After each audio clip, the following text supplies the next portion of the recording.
जहां देश भर में आज राज्यसभा चुनाव के लिए वोटिंग जारी है, तो वहीं उत्तर प्रदेश में भी 10 सीटों पर वोटिंग फिलहाल जारी है। आपको बता दें कि जहां 10 सीटों के लिए कुल 11 उम्मीदवार आज मैदान में है। राज्यसभा चुनाव की 10 सीटों के लिए मतदान फिलहाल जारी है। बीजेपी और समाजवादी पार्टी के बीच ये दिलचस्प मुकाबला देखने को मिल रहा है, जहां बीजेपी से 8 और समाजवादी पार्टी से 3 प्रत्याशी मैदान में है। 396 विधायक आज वोट देंगे, 10 प्रत्याशी में से चुने जाएंगे। तो वहीं सपा के पास प्रथम वरीयता के 34 विधायक। तो वहीं आपको बता दें कि जहां लगातार एक तरफ वोटिंग जारी है, तो दूसरी तरफ बयानबाजियों का दौर भी शुरू हो चुका है।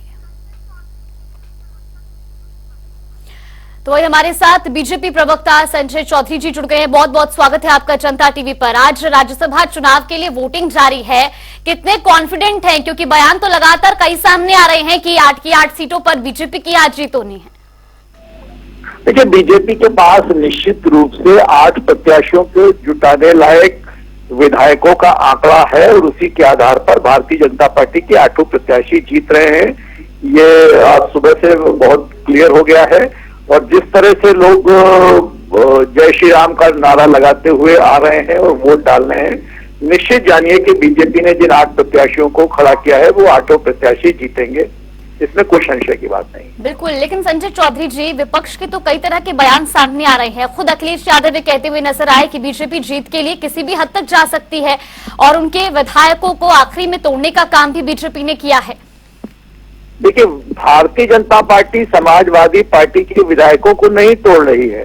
शतरंज के खेल में जैसे वजीर की कीमत बादशाह से ज्यादा होती है, समाजवादी पार्टी के विधानमंडल दल के चीफ विप ने खुद इस्तीफा दे दिया है और वो इस्तीफा उन्होंने दिया है। इसका मतलब है कि समाजवादी पार्टी के इस बिसात के अंदर वजीर ही बादशाह को छोड़कर उससे अलग हो गया है। तो चुनाव का परिणाम बिल्कुल स्पष्ट है। इस पूरे के पूरे चुनाव में भारतीय जनता पार्टी बहुमत से और अधिक वोट लेकर जीत कर आएगी और जिस 8वें प्रत्याशी की बात हो रही है वो सर्वाधिक वोट लेकर जीतने वाला है।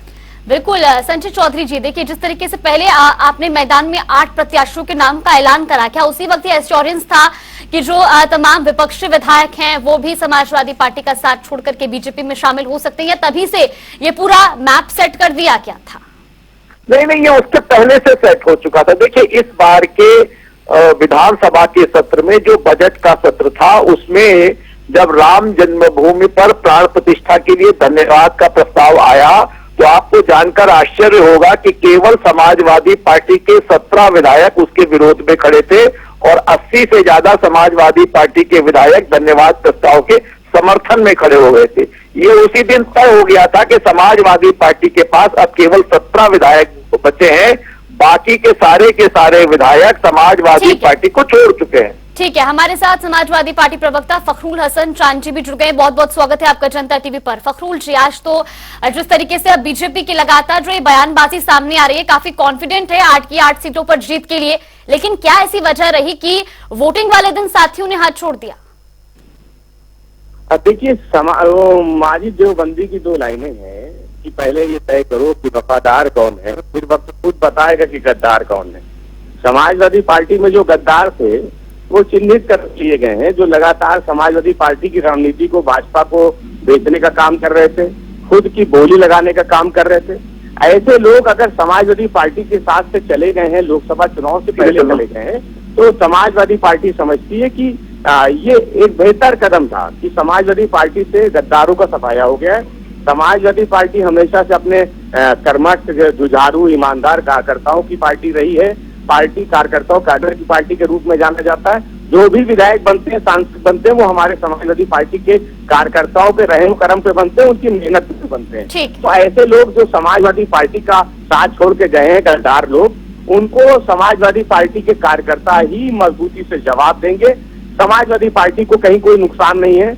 अच्छा है कि जो गद्दार थे, जो लगातार समाजवादी पार्टी के अंदर की रणनीति को भाजपा को बेचने का काम कर रहे थे, सौदा करने का काम कर रहे थे, ऐसे लोग समाजवादी पार्टी को छोड़ के चले गए। हम उनका धन्यवाद देना चाहते हैं कि गद्दार लोग समाजवादी पार्टी को छोड़ के चले गए। ठीक है संजय चौधरी जी, फखरुल हसन चांद जी तो कह रहे हैं कि अच्छा ही हुआ, बागी नेता थे, चले गए साथ छोड़ करके, और अब जो समाजवादी पार्टी वो उन्हें चिन्हित भी कर चुकी है। लेकिन क्या बीजेपी ने उन बागी नेताओं को अपनी टीम में लेकर के कोई नुकसान तो नहीं झेलना है आने वाले समय में?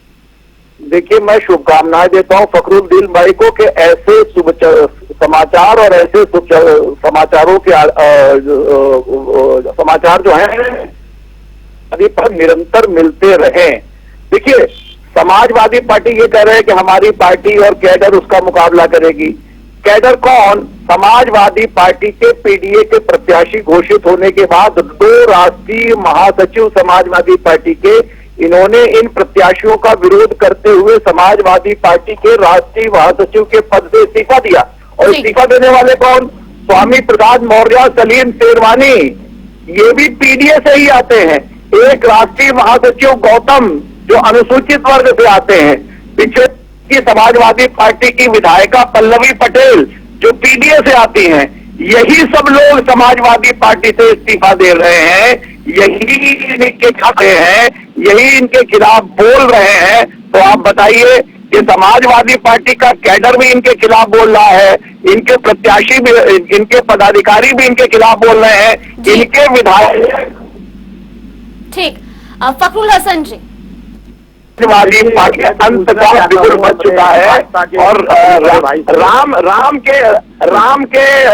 राम से बड़ा राम का नाम ये आज दिखाई दे रहा है। ठीक है फखरुल हसन जी। देखिए हम तो अपने बड़े भाई से पूछना चाहते हैं कि कितने में गोली लगाई आपने, कम से कम अब ये तो बता दो कि जो बिके हैं, जो बिकाऊ थे, उनको कितने में खरीदा है, क्या बोली लगी उनको? भाई जिसके पास ज्यादा पैसा होगा वो खरीद पाएगा। समाजवादी पार्टी